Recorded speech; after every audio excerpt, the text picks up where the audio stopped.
Welcome to SELINTalks, podcast initiative by SELINClub. We connect, engage, and acknowledge educators globally. I'm Shruti Verma, your host for today's episode. We have Dr. Priti Ojha as our guest today. She's a school principal of a very known school in Delhi, a Global Peace Ambassador. She has been awarded the International School Award by the British Council 6 times. She has also introduced computer-aided learning labs to teachers and students and has written books from grades 3 to 7 on the same. She has also been the British Council School Ambassador since 2010. Let's welcome Dr. Priti Ojha. Hi, ma'am. Welcome to Selin Talks. How are you? I'm good. Thank you so much to invite me. It is our pleasure. And Thank a you. lot of things that I've been reading about you, but for our viewers, would you like to give a brief how your journey has been so far? You have been heading about 4 schools till now. You've studied in 9 schools, so it must have been a roller coaster ride. So could you please give us a brief about it?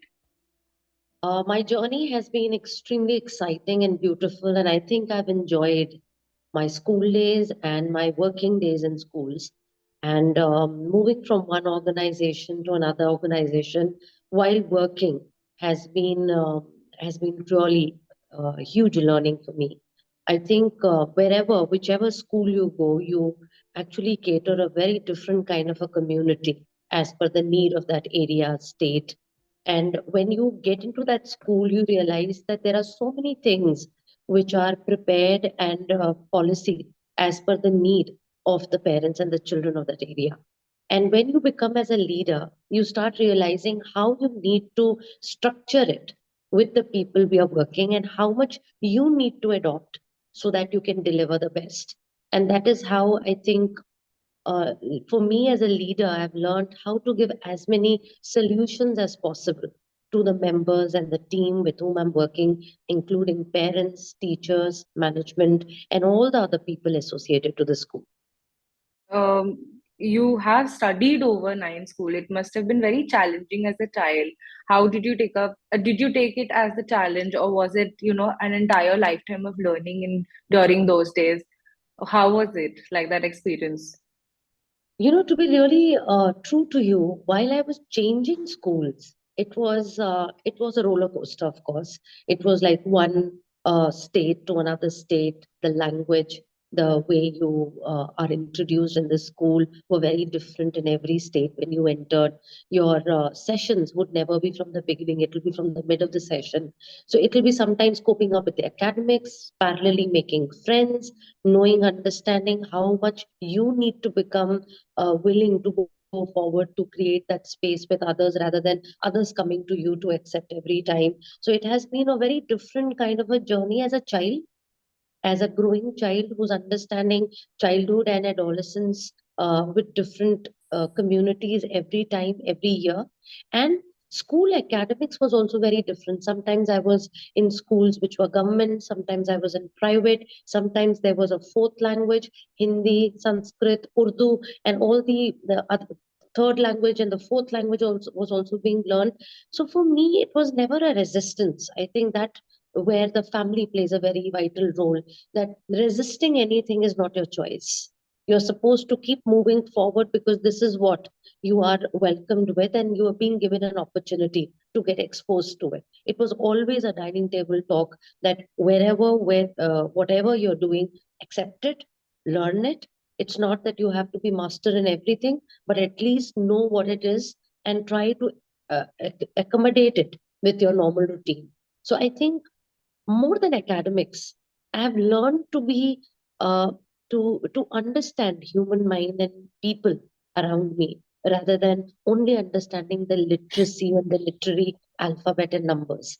I have understood different kinds of culture where you wouldn't understand in one school throughout your life. You once go to college or in a hostel, you realize, oh, there are so many different kind of people of your own age group, wherein when you are changing while in different schools, I think you grow up. than the rest of the children of your age group, because you have already exposed to various kinds of emotions and culture and people and their talk, and the same sentence in English meaning different in every state, was a very surprising and interesting thing for me then. And now when I reflect, I see I learned a lot more than the rest of the children of my age group at that time. So I think that Right. got a lot of difference in my perspective to understand people. Right. It must have made you very versatile, and like you said, it was about accepting the challenges and not resisting it. I think that is some advice that all of us at any age should actually take up. Like the change is the constant thing. Also, I was reading about you, and you were actually a computer coder, and in 2002, you moved to becoming a teacher. How was the shift from being a computer coder and then a teacher, and why, and what actually kind of inspired you to go through a career path for to begin being an educator, career path altogether? When you live your parents' dream, you usually land up where you really don't want to. So, So true. my father being a doctor, always somebody who always wanted children to be with a degree like engineer or a medical, would have wanted me to go into teaching at a very early stage of my life. He was not very happy with teaching profile, in the sense he felt that the earning is less in Hmm. teaching, and you wouldn't be able to have the kind of money and quality life which you have been living for so many years. And he always Right. promoted me towards a degree course where the financial aspect would never be dependency. But Mm-hmm. I always felt that yes, teaching doesn't have so much of money, but it had a lot of satisfaction for me to see a child looking at me and saying, yes, I understood what you said, because I felt myself sitting there and understanding a topic and feeling how equipped you are when you understand some concept.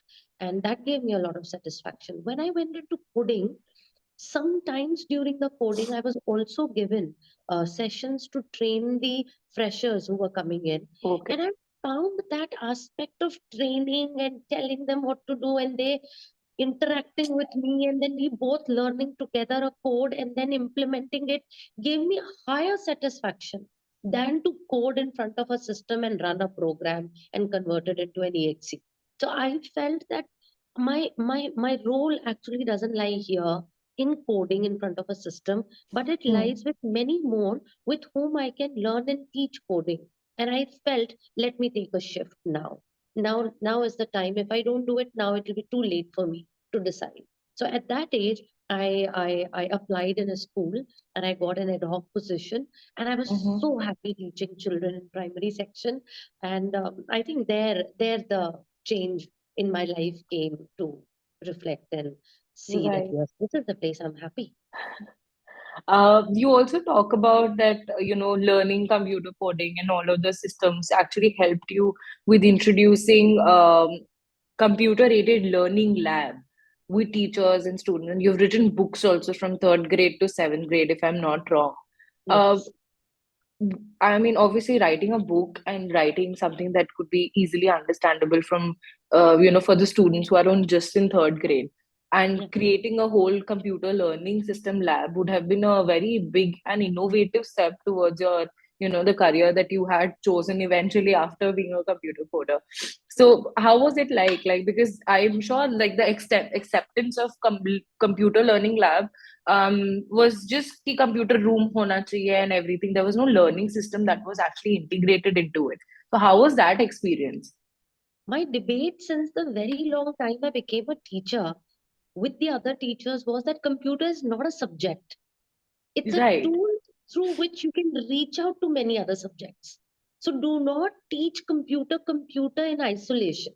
Teach Hmm. computer integrated with another subject, so that the acceleration of learning the concept and to apply its use and need of technology with that subject will enhance the child's creativity, will enhance the child's critical thinking. will enhance the child to realize that there is so much of potential with that content or the subject written in a textbook, which I can use through technology, reach out to various other levels, and Mm-hmm. exceed in implementing it in my real life also. So when children started learning Excel, but they also started learning how they can use the number of hours they are utilizing to read or to play or to do any activity at home in the Excel sheet, and create uh, a graph of how much time they're using to utilize what at home, gave them so much of learning of themselves in life, that this technology is telling me how to be in my house with those data that I filled in Excel sheet, rather than calculating numbers and adding and using a formula. So when they started relating EVS, English, maths, and science with call outs and comics and various other tools that you have in your basic Word, Excel, and PowerPoint, they started realizing the use of that content in their real life. Mm-hmm.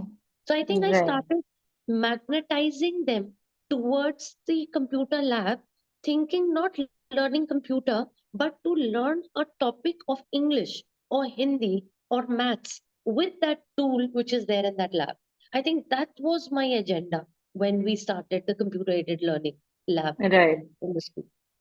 Okay, and the students were, I'm very sure they might have been very excited because I remember every time in my school we had a this thing, computer science period, and we used to be very excited to go and, use paint and everything.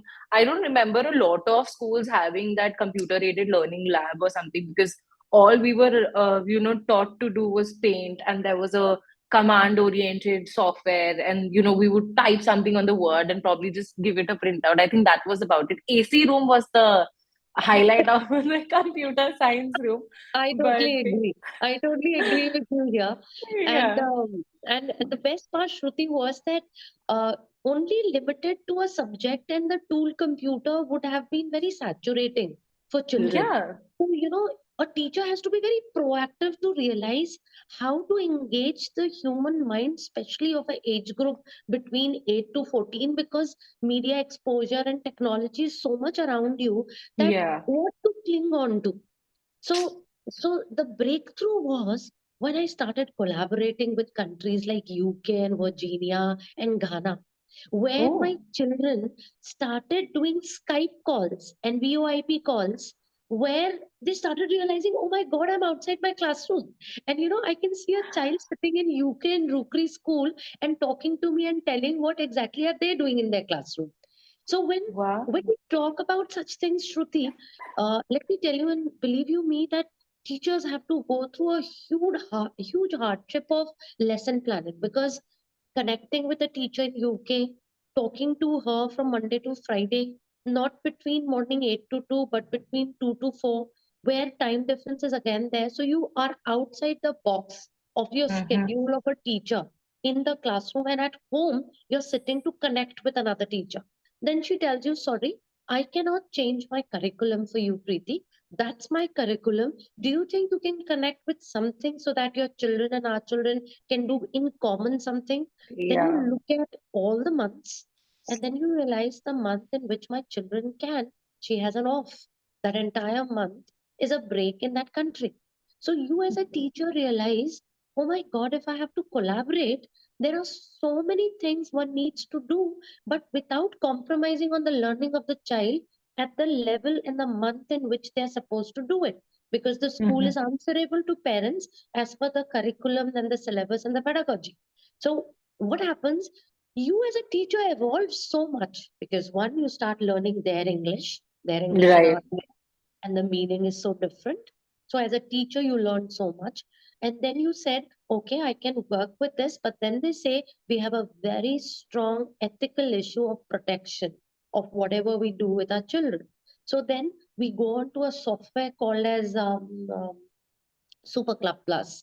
And that Mm-hmm. software helped us to connect two schools with a mediator.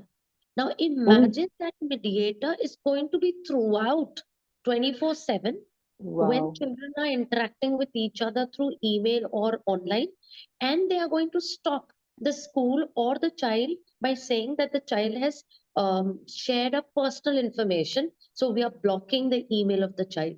What a learning! What a learning for an Indian education system to be so ethical of not sharing personal information until there is an adult available.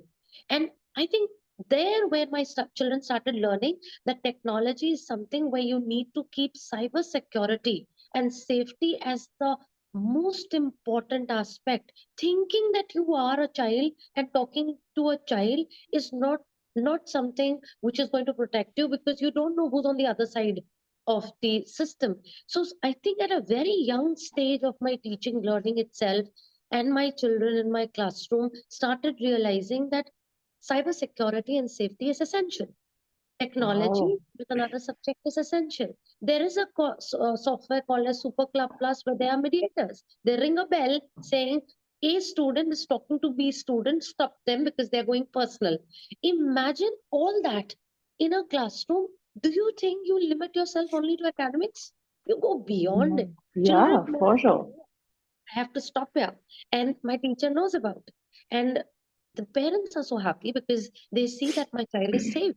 So I think that entire that entire life of teaching in a classroom is so beautiful for it's not only a progression of a child from grade 3 to grade 4, but it is also a progression of a teacher from the year whichever wherever she is to the next year. And I think Hmm. that's what I learned a lot in school and still learning as a teacher Yeah. and a leader.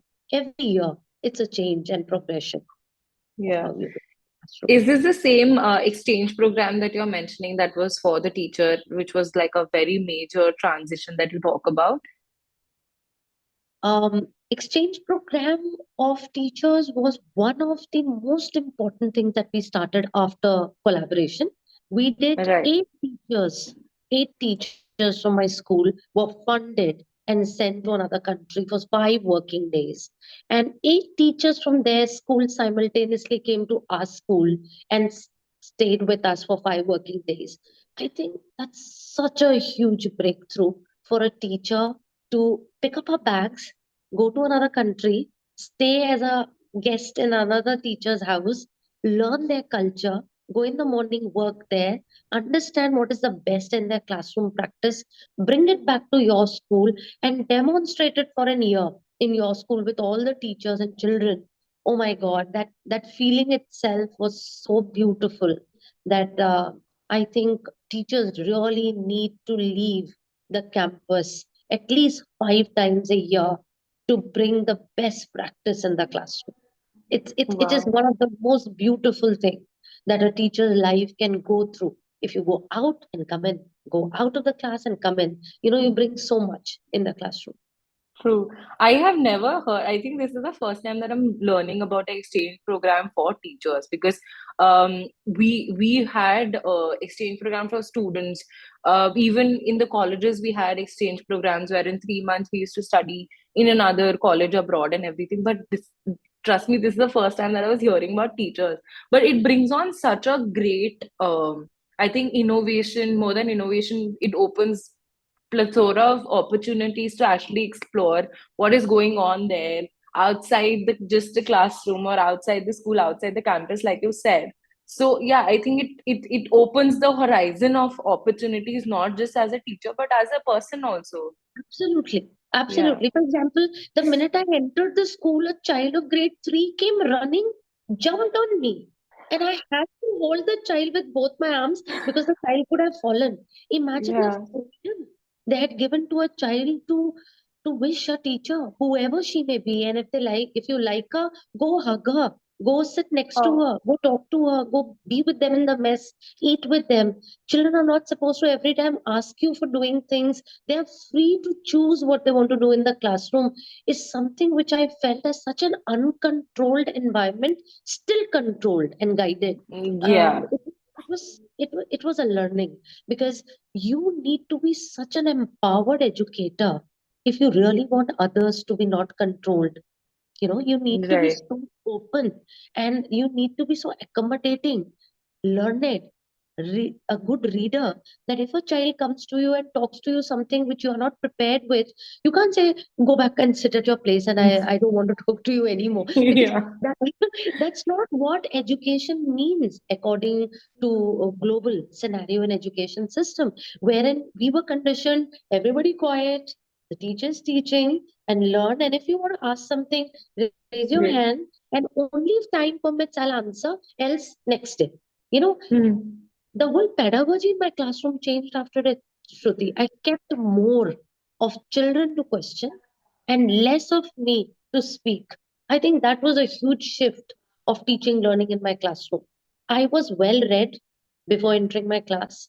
I used to make sure that I know every bit of what today's scope of teaching learning is going to be, but I'm going to speak minimum.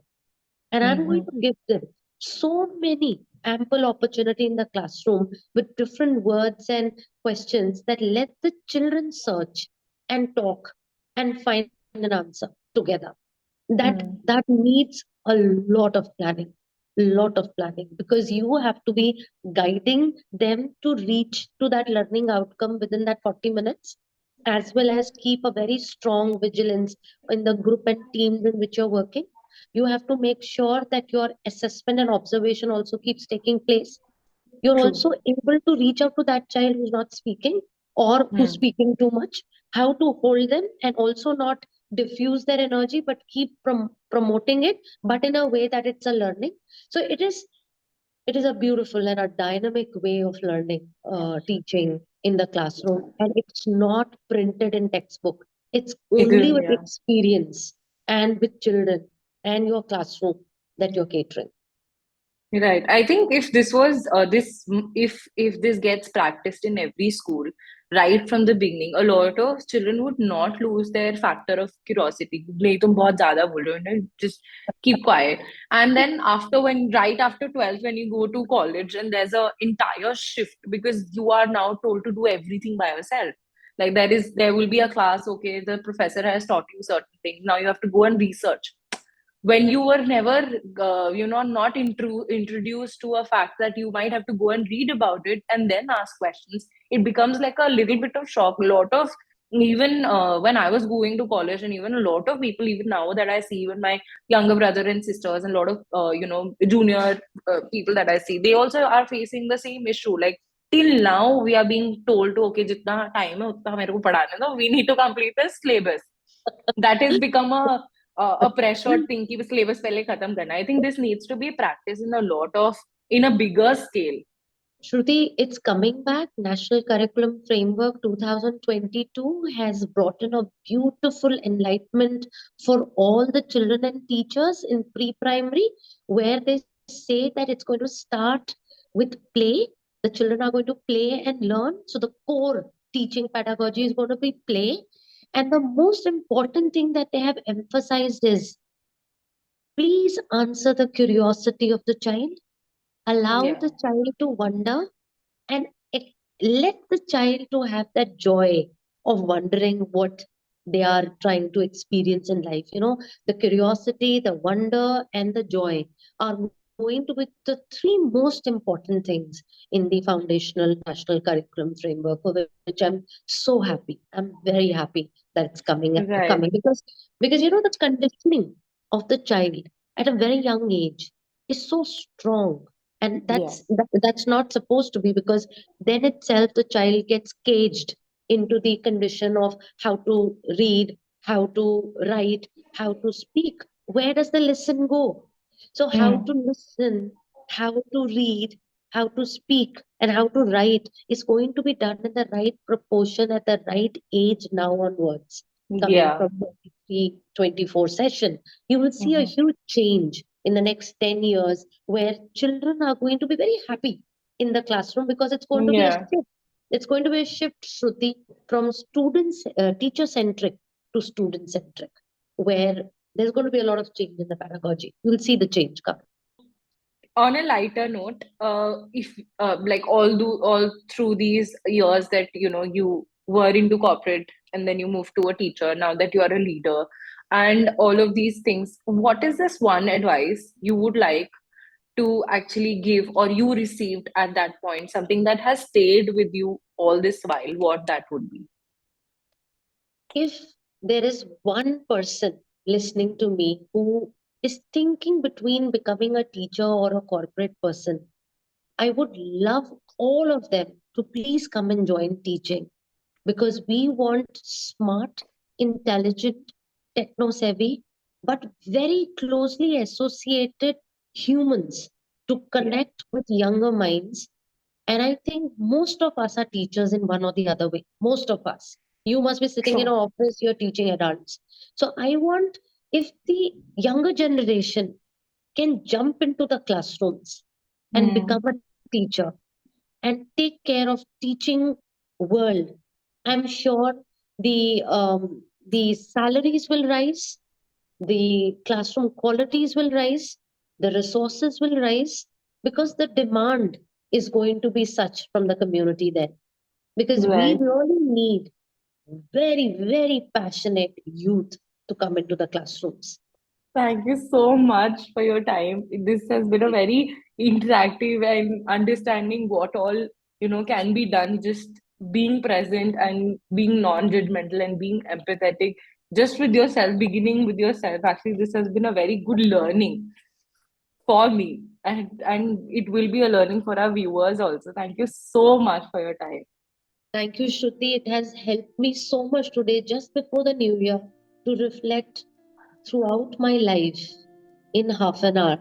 And you have made me think so much that I have to now again get into the mode of change and shift from the new year. Thank you so I'm much. glad. Thank you so much. I'll see Thank you you. now.